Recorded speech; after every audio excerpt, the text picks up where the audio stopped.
तो 1 महीने में हवा टाइट हो गई है चाइना की राइट? वो कहते हैं ना कि अब आया ऊँट पहाड़ के नीचे वाली बात हो गई है।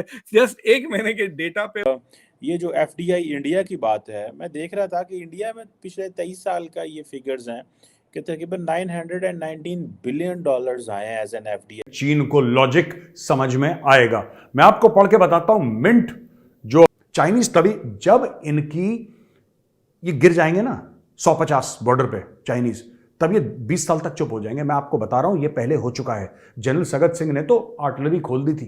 बता दें कि ये सैन्य वार्ता पीएम मोदी के ब्रिक्स शिखर सम्मेलन में शामिल होने से ठीक एक हफ्ते पहले हुई। दक्षिण अफ्रीका के जोहान्सबर्ग में होने वाली ब्रिक्स समिट में चीनी राष्ट्रपति शी जिनपिंग भी हिस्सा लेंगे। वहां दोनों देशों के राष्ट्राध्यक्ष की मुलाकात भी।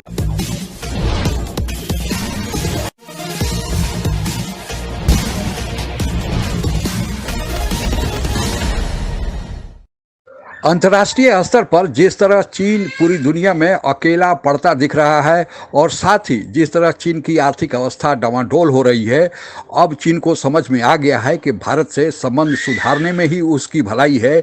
इसलिए चीन ने भारत के साथ सुलह का प्रस्ताव भेजा है, जो पहली बार हुआ है।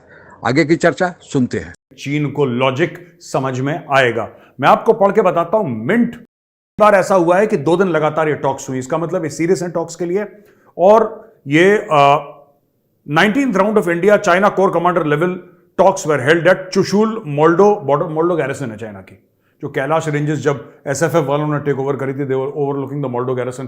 फिर चाइनीज ने बोला यार ये तिब्बती कहां से आ गए, यार अब तो बैंड बजा देंगे। फिर चाइनीज भाग। चाइनीज तभी जब इनकी ये गिर जाएंगे ना 150 बॉर्डर पे चाइनीज, तब ये 20 साल तक चुप हो जाएंगे। मैं आपको बता रहा हूं, ये पहले हो चुका है। जनरल सगत सिंह ने तो आर्टिलरी खोल दी थी, पूरी आर्टिलरी खोल दी। कितने चाइनीज मर गए पता ही नहीं। उसके बाद चाइनीज चुप हो गए। कहते हैं पता नहीं कौन है यार वहां पे, who's this general Sagat Singh. ये तो बात करता नहीं है, मारता है, सिर्फ मारता है। लाशें बिछा दी थी जनरल सगत सिंह ने चाइनीज की, लाशें, और दर्जनों दर्जनों के हिसाब से लाशें बिछा दी थी।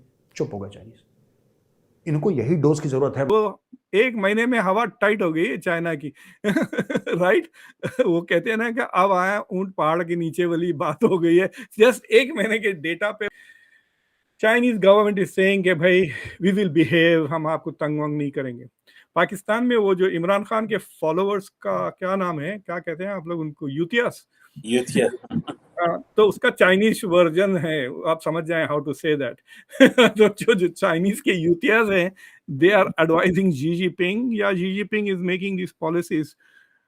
और उससे हट के ऊपर से ना, क्या कहते हैं वो, जियोपॉलिटिकल जो अग्रेसिव चीजें हो रही हैं, वो क्या वुल्फ पॉलिसी कहते हैं, डिप्लोमेसी, वो wolf warrior diplomacy, wolf wolf war. बता दें कि ये सैन्य वार्ता पीएम मोदी के ब्रिक्स शिखर सम्मेलन में शामिल होने से ठीक एक हफ्ते पहले हुई। दक्षिण अफ्रीका के जोहान्सबर्ग में होने वाली ब्रिक्स समिट में चीनी राष्ट्रपति शी जिनपिंग भी हिस्सा लेंगे। वहां दोनों देशों के राष्ट्राध्यक्ष की मुलाकात भी। दोनों देशों ने खुले और दूरदर्शी तरीके से विचारों का आदान प्रदान किया और शांति बनाए रखने पर जोर दिया।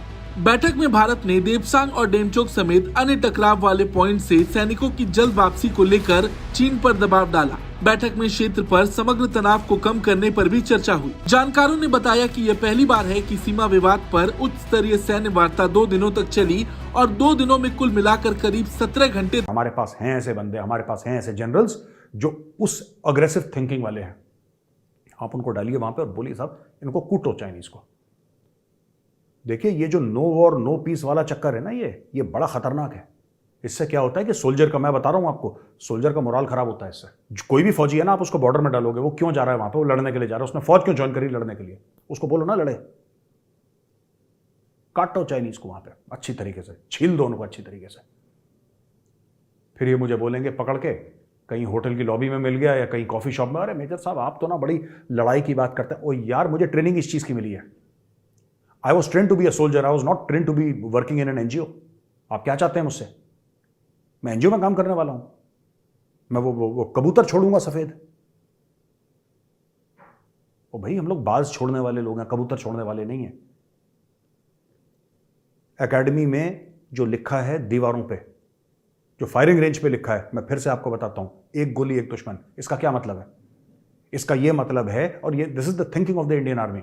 ये गौरव आर्य की बात नहीं है। मैं तो ये जो FDI इंडिया की बात है, मैं देख रहा था कि इंडिया में पिछले 23 साल का ये फिगर्स हैं कि तकरीबन $919 बिलियन आए हैं एज एन FDI।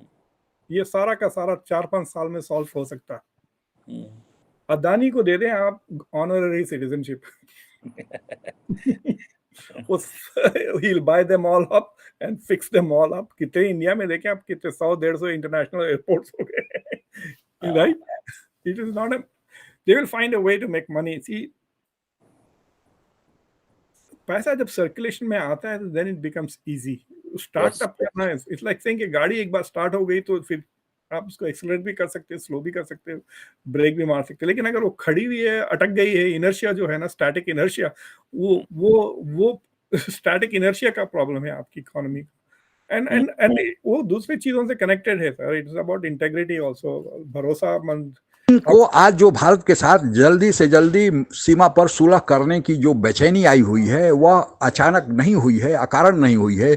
इसके पीछे दो कारण हैं। एक तो चीन की अपनी अंदरूनी व्यवस्था और दूसरा बाह्य राजनीतिक कारण, जो अंतर्राष्ट्रीय स्तर पर पूरी दुनिया में एक अंतर्राष्ट्रीय राजनीति में उथल पुथल देखने को मिल रहा है, नए समीकरण बन रहे हैं। चीन की अंदरूनी हालात बहुत दिन पर दिन बिगड़ते जा रहे हैं और इसके पीछे कारण यह है कि कोरोना काल में जो चीन की अर्थव्यवस्था में गिरावट देखने को मिली, उसके अब सुधार होने के सिम्टम्स या संकेत नहीं मिल रहे हैं। जो अंतर्राष्ट्रीय मॉनेटरी फंड IMF आदि ने चीन के विकास के बारे में जो फोरकास्ट किया है, वह पहले जो 4% 4.5% था उसको घटाकर 3 के आसपास कर दिया है। और अगर यही स्थिति बनी रही तो फिर अगले 3 महीने के बाद और उसके विकास की दर कम कर सकता है। इससे इन्वेस्टर्स का भरोसा, जो चीन में फॉरेन डायरेक्ट इन्वेस्टमेंट आते हैं, उसमें भी कमी आई है और चीन का एक्सपोर्ट और इंपोर्ट भी करीब 17 से 18% तक कम हुआ है। चीन में डिफ्लेशन, यानी चीन में जो सामानों की दाम में कमी आ रही है, इसके पीछे कारण है कि चीन में मांग ही नहीं है, इसलिए दामों में कमी आ रही है। और इसका नुकसान यह होगा कि दामों में कमी आने के कारण लोग सामान खरीदना नहीं चाहते हैं, कोई बड़ा प्रोजेक्ट नहीं लेना चाहते, क्योंकि अगर प्रोजेक्ट आज लेते हैं और कल उसका दाम घट गया तो उनको तो बिना बैठे बैठाए ही नुकसान हो जाएगा। और दूसरा, अंतर्राष्ट्रीय स्तर पर चीन ने एक चाल चली थी कि अमेरिका और अमेरिका के सहयोगी देशों को रूस के साथ यूक्रेन के मामले में उलझा दिया जाए, लेकिन चीन का पीछा इससे छूटने वाला नहीं है। लोगों को पता चल गया है कि इसके पीछे भी चीन का ही हाथ है। इसलिए रूस अभी तक इतनी बड़ी शक्ति होते हुए भी यूक्रेन का मुकाबला या उससे उलझा हुआ है, 1.5 साल तक हो गए। और चीन की जो अर्थव्यवस्था है, पूरी दुनिया अब उससे कतरा रही है, क्योंकि लोग समझ रहे हैं कि चीन ही इसके पीछे है। इसलिए अंतर्राष्ट्रीय जगत में भारत के जो बढ़ते दबाव के कारण अब लोग धीरे धीरे चीन से पीछा हो रहे हैं और भारत को अब एक अल्टरनेटिव सप्लाई चेन मैनेजमेंट के रूप में मान रहे हैं। और यही कारण है कि चीन से जो कंपनियां निकल रही है वह भारत, वियतनाम, कंबोडिया आदि देशों में जा रही है। तो इससे लगता है कि चीन की जो आर्थिक छटपटाहट है, उसके आर्थिक नुकसान हो रहे हैं, उससे वह भारत से संबंध सुधारना चाहता है, क्योंकि भारत दुनिया की तीसरी बड़ी अर्थव्यवस्था बनने जा रहा है और साथ ही अमेरिका से भी संबंध सुधारने की चीन में छटपटाहट देखने को मिल रही है। आज के लिए बस इतना ही। जय हिंद। आप अगर हमसे जुड़ा रहना चाहते हैं तो कृपया मेरे चैनल को सब्सक्राइब करें तथा बेल आइकन भी दबा दें, ताकि नई वीडियो की जानकारी तुरंत आप तक पहुंच जाए। धन्यवाद। जय हिंद।